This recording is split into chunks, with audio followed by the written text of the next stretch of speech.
Bonjour à tous, j'espère que vous allez bien. Aujourd'hui on se retrouve pour faire le point sur mes dernières lectures.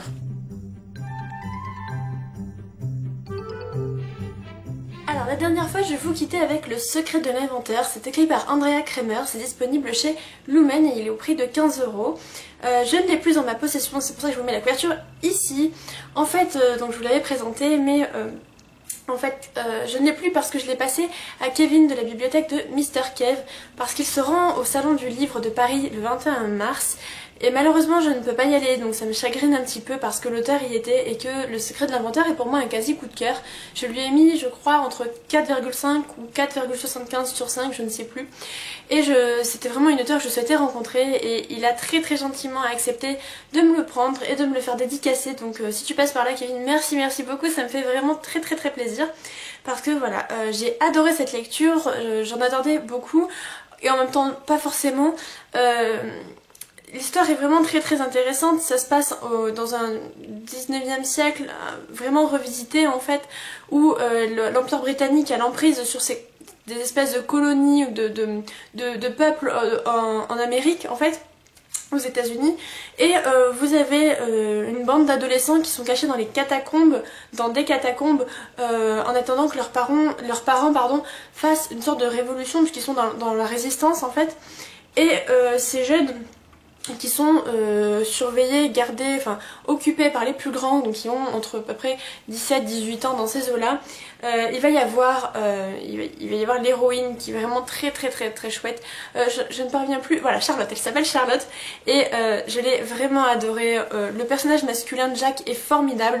En fait, ce que j'ai beaucoup aimé, c'est qu'ils se connaissent déjà avant l'histoire. C'est pas, vous savez, cette relation qui va se former au début parce qu'ils se rencontrent et c'est le coup de foudre ou je ne sais quoi. Là non, ils se connaissent déjà depuis un an dans l'histoire et c'était vraiment passionnant, c'était très bien mené et c'était vraiment un régal. J'ai beaucoup été émue à certains moments et je ne peux que vous recommander cette lecture. J'ai ensuite lu sur ma liseuse, alors je vais quand même vous montrer mes versions parce que au moins vous aurez un support, le tome 2 et le tome 3 donc de Divergent. De Véronique Arros, c'est publié chez Catherine Tegen Books pour ma part, mais moi comme je vous l'ai dit, je les ai lus sur ma liseuse, mais ils sont vraiment très beaux comme objet livre, ils sont vraiment magnifiques, les versions américaines sont canon. Je ne vous présente plus cette saga qui n'est plus à présenter je pense, mais voilà, j'avais beaucoup traîné pour lire la suite. J'ai lu le premier tome à sa sortie, il m'avait beaucoup déçu, je l'ai relu cet été, ça a été un coup de cœur, et là le film sort dans 10 jours et mon chéri voulait aller le voir au cinéma et donc je me suis dit bah, il faut vraiment que je lise le second tome. J'ai adoré ce second tome, j'ai trouvé que c'était extrêmement bien mené. La relation entre Triss et Quatre est l'une des plus crédibles que j'ai pu lire, c'est vraiment très humain et ça m'a énormément plu et il y a de l'action tout le long, je ne me suis jamais ennuyée et la révélation de fin est juste énorme, je ne m'y attendais pas du tout. Je me demande vraiment comment les gens ont fait quand ils n'avaient pas la suite sous la main parce que ça devait être vraiment une torture. La fin est géniale. Il y a des reproches qui ont été faits à une certaine saga science-fiction jeunesse qui est elle aussi adaptée au cinéma. Je ne vais pas citer le nom parce que j'aurais peur du coup de créer un spoil sans en faire un en même temps. Si vous voulez savoir ce que c'est, n'hésitez pas à me demander en commentaire. Et en fait, je comprenais pas les reproches qui étaient faits à cette saga parce qu'on disait oui, cette saga ressemble beaucoup à Divergent. Et je comprenais pas. Et c'est vrai qu'en sachant la révélation du second tome, ça me paraît beaucoup plus évident. Et je comprends ces critiques, voilà. Mine de rien, voilà, j'étais agréablement surprise. En revanche, j'ai lu le troisième tome qui m'a beaucoup moins plu parce que je l'ai trouvé très long. En fait, il y a quelques temps, j'ai été spoilée par Instagram. Merci les spoils. Je savais ce qui se passait à la fin, l'événement qui se passait à la fin, et du coup, je le sentais venir. Alors en plus, je pensais que ça allait se passer d'une manière assez voilà, et puis en fait non, ça arrive tellement bêtement que ça m'a un peu énervée et ça m'a gênée, voilà, je n'ai pas trop apprécié la fin, je suis celle qui n'aurait pas forcément aimé que ça se finisse ainsi, mais voilà, c'était sympa, mais je pense que c'est une saga que je relirai à la suite, peut-être d'ici 1 an ou 2, parce que j'ai besoin de la relire, j'ai l'impression j'ai un sentiment de pas fini en fait, comme s'il me manquait quelque chose pour que ce soit concret, et je pense que j'aurais besoin de relire cette saga dans quelques temps. Ensuite, j'ai lu 100 000 canards par un douceur d'orage de Thomas Carrera, publié chez Sarbacane dans leur collection X-Prime. Je trouve la couverture vraiment super drôle. C'est l'histoire de Ginger qui a 18 ans, qui veut assister à un festival en Angleterre et du coup elle va aller dans un pub histoire de trouver un job pour se faire un peu de sous et elle va complètement devenir obsédée par les canards qui n'arrêtent pas de la regarder. C'était excellent jusqu'aux 120 premières pages à peu près. Quelque chose comme ça. C'était, voilà, je vais vous montrer à peu près jusqu'où c'était excellent. Et puis il y a eu une coupure en fait. Il y a eu une coupure à ce moment-là, voilà, ici. Donc le début c'était vraiment parti pour un autre coup de cœur, je rigolais à chaque phrase, il y avait eu énormément d'humour et c'était vraiment très intéressant. Malheureusement il s'est passé un événement, donc à la page à peu près 120, qui a tout changé à la narration et j'ai totalement décroché, ça ne m'a pas plu. Je vous le conseille, mais voilà, il fallait juste que je vous en parle. J'ai été du coup très mitigée, un début coup de cœur, la moitié déception. Je ne lui ai pas mis, je crois que je lui ai mis 3,5 ou 3 sur 5. Juste pour cette partie qui m'a vraiment déçue. Mais je vous le conseille, rien que pour ce début, il la rend. J'ai ensuite lu en lecture commune avec Hélène de Et les livres Bonne Season, le premier tome saison 2 de Samantha Shannon. C'est publié chez J'ai lu et il m'avait été conseillé par Fanny, donc de la chaîne Proxifini. Et alors j'ai bien aimé, c'était une lecture très intéressante, mais il m'a manqué vraiment quelque chose. Ou alors je pense que j'ai eu trop de quelque chose, à mon avis. C'est la longueur. Je l'ai trouvé très long. En fait, en février, j'ai lu une vingtaine de livres et je pense avoir fait un trop en fait, parce que 20 livres en 28 jours, c'est quand même assez fou. Et je pense que j'avais besoin de prendre du temps pour cette lecture, sans forcément qu'elle dure trop longtemps. Elle a duré quand même une semaine et j'ai vraiment pas l'habitude de lire des livres en une semaine. Et donc d'un côté ça fait du bien de se poser un peu, mais en même temps c'est vrai que c'était du coup un peu trop long pour moi, je pense. J'ai beaucoup aimé quand même. Ça se passe en 2059 et le passé est changé en fait, donc vous avez deux types de personnes, ceux qui sont normaux et ceux qui ont des pouvoirs du type devin, oracle, voilà, tout ce type de personnes. Et alors déjà, heureusement que j'étais en lecture commune avec Hélène, parce que j'avais bien vu qu'au début vous avez des schémas, vous avez une carte, et je me suis dit, bon bah s'ils ont mis des trucs au début, il n'y a qu'au début. Et en fait non, arrivé à 120 pages à peu près, je lui ai dit que j'étais vraiment perdue, jusqu'à ce qu'elle m'apprenne que il y avait un glossaire en fait. Il y avait un glossaire à la fin et c'était tellement pas logique pour moi puisque tout était au début. Donc voilà, si jamais vous le lisez, faites bien attention à ça parce que il y a beaucoup de vocabulaire assez compliqué. Il faut vraiment pas décrocher, mais le reste est vraiment très intéressant. J'ai hâte de voir ce que l'auteur va nous réserver pour la suite. La suite sort en mai je crois. Et je ne la lirai pas tout de suite, je pense. Je vais peut-être attendre cet été ou peut-être la rentrée, mais je ne suis pas pressée de la lire la suite. Je vous le conseille, mais voilà, il faut vraiment s'accrocher car c'est un peu difficile de tout suivre. Ensuite, j'ai continué en début de week-end avec The Book of Evie, publié par Lumen et c'est écrit par Amy Angel. Et c'est un coup de cœur, je vous en parle immédiatement.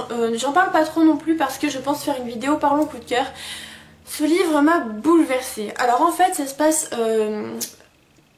aussi dans le futur, aux États-Unis je pense, et oui c'est ça, aux États-Unis. Et vous savez, il y a une guerre nucléaire qui a détruit tout le monde, et il reste une petite bourgade de 10 000 habitants qui se sont essayés de se réunir, et il y a deux hommes qui se sont opposés pour le gouvernement, et bien évidemment l'héroïne fait partie de celles qui ont perdu. Et chaque année, il y a des mariages arrangés où les filles doivent épouser les garçons des perdants. Ivy étant la petite fille du grand-père du perdant, c'est elle qui épouse le petit-fils du gagnant. Elle a pour but de tuer son mari une fois qu'elle l'a épousé. Tout ne va pas se passer comme prévu parce que tout n'est pas noir, tout n'est pas blanc dans ce monde. Tout n'est pas comme on veut bien le croire. C'est bien beau de se bourrer le crâne pendant 16 ou 18 ans, je ne sais plus quel âge elle a, je crois qu'elle a 16 ans. Mais tout n'est pas comme ça et Bishop m'a fait totalement fondre. Alors ça fait 2 fois d'affilée que les éditions Lumen nous proposent un personnage masculin exceptionnel. Et je pense vous faire un top 5 personnages masculins. Et ces deux personnages, Jack et Bishop, en feront partie parce que j'ai totalement été sous le charme. C'était vraiment dur de résister. Moi qui n'aime pas les romances, ici c'est vraiment très atypique parce que ce n'est pas la fille qui est au pied du mec en train de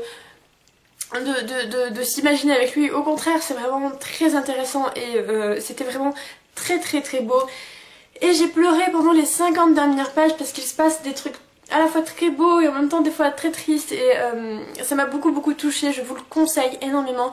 D'un côté j'ai un peu la pression parce que certains d'entre vous déjà l'ont acheté par rapport à mon avis et j'espère vraiment que vous allez aller l'aimer si c'est le cas, mais moi je l'ai vraiment adoré, ça se lit très vite, c'est très addictif et la suite en VO sort en octobre ou en novembre, ça va être extrêmement dur d'attendre jusque là, mais voilà, vous pouvez vous jeter sur ce livre, il est vraiment très bon je trouve.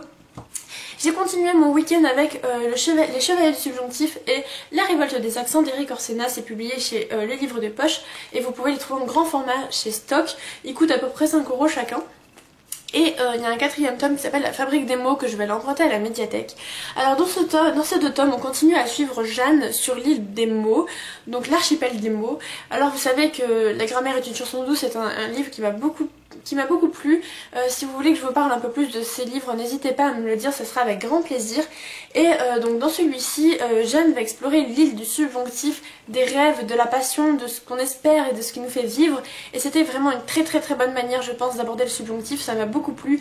Ça éclaire tout de suite le vocabulaire, ça éclaire tout de suite la conjugaison et ça nous fait beaucoup plus l'apprécier. Moi qui l'apprécie déjà beaucoup, c'était vraiment une très bonne lecture. En revanche, j'ai un avis beaucoup plus mitigé pour le second tome parce que la narration est totalement différente.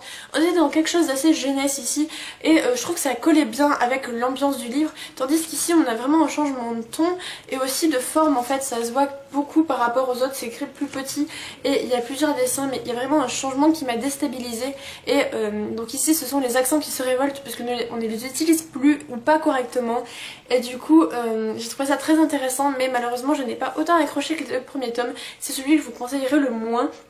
En revanche, La grammaire est une chanson douce et Les Chevaliers du Subjonctif, je vous les conseille à fond. C'est pas long, c'est pas cher, ça vaut le coup. Et voilà, je ne peux que vous les recommander. J'ai vraiment hâte d'emprunter le 4e tome à la médiathèque pour plus vous en parler. Et voilà, je vais terminer cette vidéo en vous parlant de ma lecture actuelle. Il s'agit de Et plus encore, écrit par Patrick Ness. C'est publié chez Gallimard. Et comme l'a dit John Green, c'est à lire absolument. Je n'en suis qu'ici, voilà, au début, j'en suis quand même à 110 pages sur 430 à peu près. Et c'est vraiment un livre extrêmement intriguant, j'ai jamais lu ce genre de livre auparavant. C'est l'histoire d'un garçon qui s'appelle Seth qui va se réveiller en fait. Non, d'abord il va se noyer, voilà. Il va se noyer, il va mourir et il va se réveiller dans une rue, habillé bizarrement. Il va être tout seul dans cette rue, c'est très angoissant comme espace et il va être tout seul, ça va être à la fois un espace extrêmement familier de sa vie et en même temps totalement étranger, totalement presque imaginaire. Et voilà, il va se demander ce qu'il fait ici, comme s'il était en enfer ou il ne sait pas trop quoi. Et même nous, on va se demander pourquoi il est là. De temps en temps, on va avoir des souvenirs de sa précédente vie. On sait qu'il s'est passé un moment clé qui a tout basculé, mais on ne sait pas trop quoi encore. Ça commence à s'éclaircir, mais j'ai vraiment hâte de savoir. Et j'ai vraiment hâte de savoir là où il est actuellement, en fait, parce que je trouve ça assez classique quand on nous dit oui, ce personnage a été traumatisé dans son enfance et c'est pour ça qu'il est ainsi. Mais là, il est mort. Il est censé être mort et il se retrouve dans cet endroit complètement particulier et voilà, pour l'instant j'aime beaucoup cette lecture, la narration est vraiment atypique et pour les 110 pages que j'ai lues je ne peux que vous le conseiller parce que ça sort de l'ordinaire, c'est vraiment pas commun et moi j'aime vraiment beaucoup, en plus l'objet livre est vraiment très beau je trouve, ça fait vraiment sympathique dans une bibliothèque. Pour ceux qui se demandent qui est Patrick Ness, c'est l'auteur de La Voix du couteau qui est paru chez Gallimard en 3 tomes et voilà, je pense que vous connaissez peut-être cette trilogie, je suis très contente de découvrir cet auteur enfin, ça faisait très longtemps que je voulais le lire. Et on se retrouve je pense dans ces livres très intrigués et j'ai vraiment hâte de connaître la suite de cette histoire. Donc voilà, j'espère que cette vidéo vous aura plu et ça m'a fait vraiment très plaisir de vous présenter tous ces livres, ça m'a vraiment fait plaisir de vous en parler, de vous parler de ce que j'ai ressenti en leur lecture. Si jamais vous avez lu un d'eux ou si vous souhaitez les lire, n'hésitez pas à me dire ce que vous en avez pensé ou si vous avez des livres que vous êtes en train de lire et que vous aimez beaucoup, ça peut être aussi très intéressant.